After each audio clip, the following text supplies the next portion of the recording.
ndry maranitra tsara mihitsy ty aza medaladala amiko izany.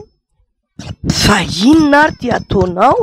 Mandrasa an'ity antsy keliko ty hitany eny ty antsy be ohatry ny sabatra ty. Andray Saly efa Fatao tsika inona ny io? varokena mihitsy ty roneny ho rasaina tsara mba haranitra tsara. tsy azoko mihitsy. Atao sabatra ty. Atao sabatra bedina. ahoana? Neny ty koa taraiko mihitsy amin'izao vanim-potoana iainantsika izao nge mila fitaovam-piadiana mihitsy e. Za zao efa nianatra ny lalao an'itony sabatra tony mihitsy ny dia ty antsi-kenantsika ty ny ataoko. Entina ny anaty kitapo Apetrao iny fa aza metaladala eo e. zavatra fierovan-teny tony roneny fa jiolahy sy ny mpanolana sy ny mpanendaka ange sao efa tsy hitany eny tsosy asiana azy. Misaotra anao aloha fa maranitra ny antsy andidiko eny. Fa oako zay. Hoentiko ny anaty kitapoko ty Hoeto ty wa. iny. Hoeto ty iny. Ka Zay.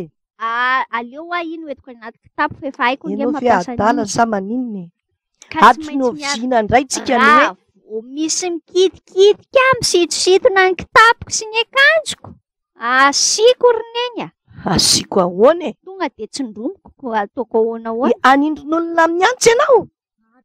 Ndray. Zavatra tsy mahay miaina. Ohatrany tsy mpanompon'Andriamanitra anie zany e.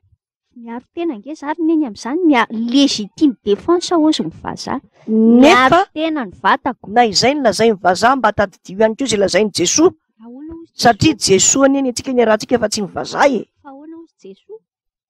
Raha tianao fantatra ny teniny ao Matio 5:22-5:20 jerena. Andraso lova Tapany voalohany ihany dia efa hitanao. Matsio 5:22-5:20. Azafady hoe ao vakiako amin'ity baiboliko tsy minarana Jesosy. Ampidiro amin'ny trano ny sabatra ao fa zay rehetra mandray sabatra no vonoina amin'ny sabatra. Zay ny tenin'ny tompo. Zay. Apetraka Zay lazain'ny vazaha no ataonao mahalinanao be. Fa ny lazain'ny tompo atao fantatra tsara. Zao ny lazain'i Jesoa. Ampidiro amin'ny trano ny sabatra ao fa zay rehetra mandray sabatra no vonoina amin'ny sabatra. Aleo zany roneny amin'ny Jesoa ihany no mitoko ny fanavotana sy ny famonjena fa tsy andeha hitoky amin'ity antsi-kena ty Zay mihitsy. Io mety amin'io ny hena ihany no mety amin'io. Ampidiro amin'ny trano ny sabatra ao Jesoa eto. Fa zay rehetra mandray sabatra no vonoina amin'ny sabatra. Matio 5:22-5:20 e. Ampidiro amin'ny trano ny sabatra ao fa zay rehetra mandray sabatra no vonoina amin'ny sabatra. Ka izao no izy ny valifaty tsy mba fanaontsika. Rehefa mandeha ianao alohan'ny zavatra rehetra eto am-bavaka ny dianao dia ny anjelin'i Jehovah no mitombo manodidina an'izay matahotra azy ka mamonjy azy. Azonao fa ampidiro amin'ny trano ny sabatra ao fa zay rehetra mandray sabatra no vonoina amin'ny sabatra. Matio 5:20-5:20.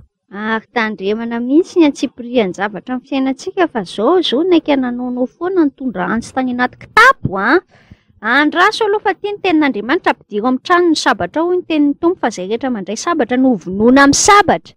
Matio 5:20-5:20. Matio 5:20-5:20. Hoy Jesoa, ampidiro amin'ny trano ny sabatra ao fa zay rehetra mandray sabatra no vonoina amin'ny sabatra.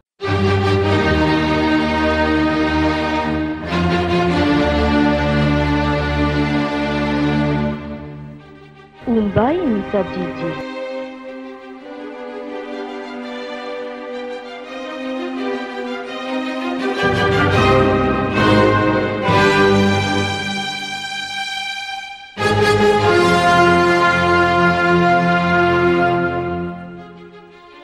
Atompoko ny raketako ny teninao mba tsy hanontako aminao. Salama, tsiro ndraiky ny zato,